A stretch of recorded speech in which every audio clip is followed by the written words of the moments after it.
ಯುವ ಜನತೆಯ ಜೀವನದ ಜೊತೆಯಲ್ಲಿ ಇವತ್ತು ಚೆಲ್ಲಾಟವನ್ನು ಆಡ್ತಾ ಇದ್ದಾರೆ. ಯುವ ಜನತೆ ಕಳೆದ 2.5 ವರ್ಷದಿಂದ ಕಣ್ಣೀರು ಹಾಕ್ತಾ ಇದ್ದಾರೆ, ಪ್ರತಿಭಟನೆ ಮಾಡ್ತಾ ಇದ್ದಾರೆ, ಹೋರಾಟ ಮಾಡ್ತಾ ಇದ್ದಾರೆ. ಇದು ಯಾವುದನ್ನು ಕೂಡ ಲೆಕ್ಕಿಸದೆ ಎಂತ ದುರ್ದೈವ ಅಂತ ಹೇಳಿದ್ರೆ, ಬೆಳಗಾವಿ ಅಧಿವೇಶನದ ಸಂದರ್ಭದಲ್ಲೂ ಸಹ ಇದೇ ವಿದ್ಯಾರ್ಥಿಗಳ ಒಕ್ಕೂಟ ಪ್ರತಿಭಟನೆ ಮಾಡಿದ್ರೆ ಅವ್ರ ಮೇಲೆ ಲಾಠಿ ಚಾರ್ಜ್ ಮಾಡಿದ್ರು. ಅವಾಗಲೂ ಕೂಡ ಸರ್ಕಾರ ಎಚ್ಚೆತ್ತುಕೊಳ್ಳಿಲ್ಲ. ರಾಜ್ಯ ಉಚ್ಚ ನ್ಯಾಯಾಲಯ ಮಧ್ಯಸ್ಥಿಕೆ ವಹಿಸಿ ಯಾವ ಕಾರಣಕ್ಕೆ ಮುಖ್ಯಮಂತ್ರಿಗಳ ಜೊತೆ ಒಂದು ಅಪಾಯಿಂಟ್ಮೆಂಟ್ ಕೊಡಿಸೋದಕ್ಕೆ ರಾಜ್ಯ ಉಚ್ಚ ನ್ಯಾಯಾಲಯ ಮಧ್ಯಸ್ಥಿಕೆ ವಹಿಸಬೇಕಾಯಿತು. ಆದ್ರೆ ಇದು ಯಾವುದಕ್ಕೂ ಕೂಡ ಮಣಿಯದೇನೆ ಹೊತ್ತು ಸಿದ್ದರಾಮಯ್ಯನವರು, ಡಿ.ಕೆ. ಶಿವಕುಮಾರ್ ಅವರು ತಮ್ಮ ಕುರ್ಚಿ ಕಾಳಗದಲ್ಲಿ ಒಬ್ರು ಕುರ್ಚಿ ಉಳಿಸ್ಕೊಳ್ಳೋದಕ್ಕೆ ಮತ್ತೊಬ್ರು ಕುರ್ಚಿ ಕಸ್ಕೊಳ್ಳೋದಕ್ಕೆ ಈ ಗಲಾಟೆನಲ್ಲಿ ಅವರು ಬ್ಯುಸಿ ಆಗಿದ್ದಾರೆ ವಿನಃ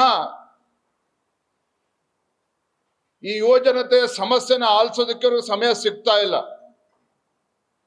ನನ್ನನ್ನು ಕೂಡ ವಿದ್ಯಾರ್ಥಿ ಒಕ್ಕೂಟದವರು ಬಂದು ಭೇಟಿ ಮಾಡಿದ್ರು. 2,85,000 ಹುದ್ದೆಗಳು ಇವತ್ತಿಗೂ ಕೂಡ ಖಾಲಿ ಬಿದ್ದಿದೆ.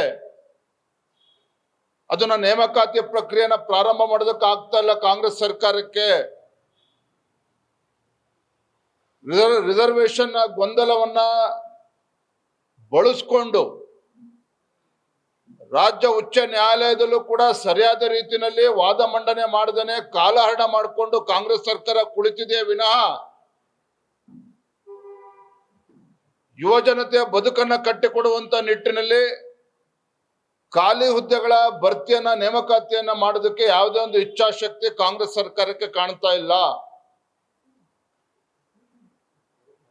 ಇವೆಲ್ಲ ಕಾರಣಕ್ಕಾಗಿನೇ ರಾಜ್ಯ ವಿದ್ಯಾರ್ಥಿಗಳ ಒಕ್ಕೂಟ ಬೆಂಗಳೂರಿನಲ್ಲೂ ಕೂಡ ಪ್ರತಿಭಟನೆ ಮಾಡಿದ್ರು.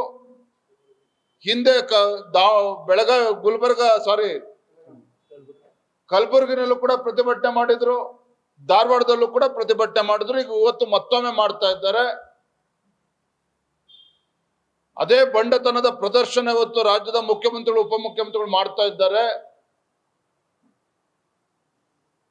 ನಾನಿವತ್ತು ಆಗ್ರಹ ಪಡಿಸ್ತೇನೆ, ವಿದ್ಯಾರ್ಥಿ ಒಕ್ಕೂಟಗಳ ಒಂದು ಧ್ವನಿಯಾಗಿ, ರಾಜ್ಯದ ಯುವಜನತೆ ಒಂದು ಧ್ವನಿಯಾಗಿ ಇವತ್ತು ಮಾನ್ಯ ಮುಖ್ಯಮಂತ್ರಿಗಳಲ್ಲಿ, ಉಪಮುಖ್ಯಮಂತ್ರಿಗಳಲ್ಲಿ ನಾನು ಆಗ್ರಹ ಪಡಿಸ್ತೇನೆ. ನೀವು ಕಳೆದ 2.25 ವರ್ಷದಲ್ಲಿ ಕಡಿದು ಕಟ್ಟೆ ಹಾಕಿರ್ತಕ್ಕಂಥದ್ದು ರಾಜ್ಯದಲ್ಲಿ ಗೊತ್ತಿದೆ, ಜನ ಗಮನಿಸ್ತಾ ಇದ್ದಾರೆ. ಒಂದ್ ಕಡೆ ಅಭಿವೃದ್ಧಿ ಇಲ್ಲ, ಮತ್ತೊಂದು ಕಡೆ ಸರ್ಕಾರ ನೌಕರಿಗೆ ಸಂಬಳ ಕೊಡೋದಕ್ಕೂ ಆಗ್ತಾ ಇಲ್ಲ. ಈ ಕಡೆ ನೇಮಕಾತಿಯನ್ನು ಕೂಡ ತೆಗೆದುಕೊಳ್ದೇನೆ, ಭರ್ತಿ ಮಾಡ್ದೇನೆ ಏನು ಅನ್ಯಾಯ ಮಾಡ್ತಾ ಇದ್ದೀರಿ.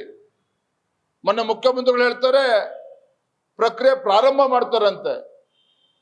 3 ವರ್ಷ ಆಗಿದೆ ಸರ್ಕಾರ ಬಂದು, ಕಾಂಗ್ರೆಸ್ ಸರ್ಕಾರ ಬಂದು, ಇಷ್ಟು ವರ್ಷನೇ ಮಾಡದೇ ಇದ್ದರು ಇನ್ಮೇಲೆ ಮಾಡ್ತಾರೆ. ಹಾಗಾದ್ರೆ ಇನ್ನು ಎಷ್ಟು ದಿನ ಯುವ ಜನತೆ ತಾಳ್ಮೆನ ಪರೀಕ್ಷೆ ಮಾಡೋದು ಕೊಟ್ಟಿದ್ದೀರಿ ಮನೆ ಮುಖ್ಯಮಂತ್ರಿಗಳೇ, ಉಪಮುಖ್ಯಮಂತ್ರಿಗಳೇ? ಅವರ ಕಣ್ಣೀರು ಇವತ್ತು ನಿಮ್ಗೆ ಕಾಣಿಸ್ತಾ ಇಲ್ವಾಗಾದ್ರೆ ಸರ್ಕಾರಕ್ಕಾಗಾದ್ರೆ?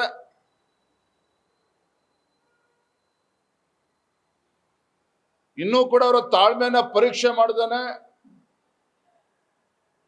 2.5 ಲಕ್ಷ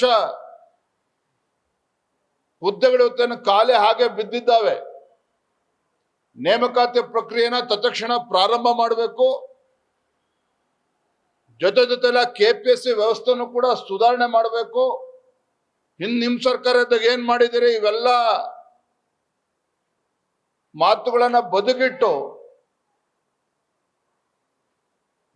ಆ ಯುವ ಜನತೆಗೆ ನ್ಯಾಯ ಕೊಡುವಂತ ಕೆಲಸ ಮಾಡಬೇಕು ಅಂತೇಳಿ ನಾನು ಈ ಸರ್ಕಾರಕ್ಕೆ ಆಗ್ರಹ ಪಡಿಸ್ತೇನೆ.